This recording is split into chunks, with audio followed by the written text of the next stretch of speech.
Hello, welcome back to ನನ್ನ day 3 mini vlog. ಬೆಳಗ್ಗೆ ಎದ್ದು ಕಾಫಿ ಕುಡ್ದಾದ್ಮೇಲೆ ಎಲ್ಲರೂ ಸೇರ್ಕೊಂಡು ಟಿಫನ್ ಮಾಡಿದ್ವಿ. ಬಿರಿಯಾನಿ ಮತ್ತು ಚಿಕನ್ ಫ್ರೈ ಮಾಡಿದರು. ಸೊ ನಾವು ಗುರುವಾರ ನಾನ್ ವೆಜ್ ತಿನ್ನಲ್ಲ ಅಂತ ಹೇಳಿದ್ವಲ್ಲ, ಅದಕ್ಕೆ ಶುಕ್ರವಾರ ನಾನ್ ವೆಜ್ ಮಾಡಿದರು. ಎಲ್ಲರೂ ಕುತ್ಕೊಂಡು ತಿಂದಾದ್ಮೇಲೆ ಹಿಂಗಿದ್ದಳು ನಾನು ಹಿಂಗೆ ರೆಡಿ ಆಗಿಬಿಟ್ಟು ತಿರ್ಗಾ ಇನ್ನೊಂದ್ಸಲಿ ನಾನ್ ವೆಜ್ ಊಟಕ್ಕೆ ಹೋದೆ. ಸೊ ನಾನ್ ವೆಜ್ ಊಟಕ್ಕೆ ಹೋಗ್ಬಿಟ್ಟು ಅಲ್ಲಿ ನಾನ್ ವೆಜ್ ತಿನ್ಕೊಂಬಂದ್ವಿ ಮಧ್ಯಾಹ್ನ. ಸೊ ಅಲ್ಲೇ ನಮ್ಮ ದೊಡ್ಡಮ್ಮ ಮನೆ ಕಟ್ಟಿಸ್ತಿದ್ರಲ್ಲ, ಅಲ್ಲೇ ಎಳ್ನೀರು ಮರ ಇತ್ತು. ಅಲ್ಲೆಲ್ಲ ನಮ್ಮ ದೊಡ್ಡಪ್ಪ ಎಳ್ನೀರೆಲ್ಲ ಕಿತ್ತು ಎಲ್ಲರಿಗೂ ಎಳ್ನೀರೆಲ್ಲ ಹೊಡ್ಕೊಡ್ತಿದ್ರು. ಹಂಗೆ ಎಲ್ಲೋ ಅವ್ರ ಮನೆ ಕಟ್ಟಿಸ್ತಿದ್ರಲ್ಲ, ನೀರು ಹಾಕಬೇಕು ಅಂತ ಹೋಗಿದ್ರು ಮನೆಗೆ.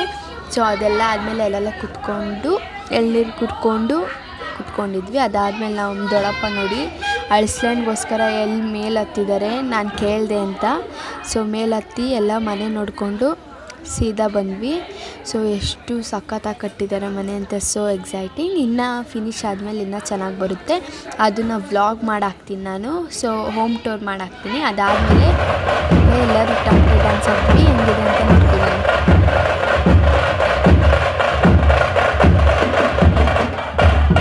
ಅದಾದಮೇಲೆ ಟೈಮ್ ಬಂದು 1:20 ಆಗಿತ್ತು ನೋಡಿ ಟೈಮು. ಸೊ ನನಗಂತೂ ನಿದ್ದೆ ಬೇರೆ ಬರ್ತಿತ್ತು. ಅದಾದಮೇಲೆ ದೇವ್ರ ಡ್ಯಾನ್ಸ್ ಎಲ್ಲ ಆಡಿಸ್ತೀವಿ ಬಸ್ ಸ್ಟ್ಯಾಂಡಲ್ಲಿ.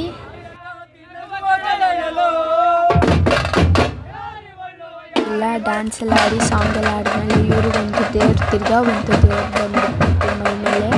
ಸೊ ನನಗಂತೂ ಭಯ ಆಗಿತ್ತು. ಸೊ ದೇವ್ರು ಅವ್ರನ್ನ ಹೆಂಗೆ ಬೀಳಿಸಿದ್ದು ಗೊತ್ತಾಗ್ಬಿಡ್ತೀನಿ. ಸೊ ನೋಡಿ, ಇದು ಕೂಡ ಸಖತ್ತಾಗಿದೆ. ಈ ವಿಡಿಯೋ ಕೂಡ ನೋಡ್ಕೊಂಬನ್ನಿ.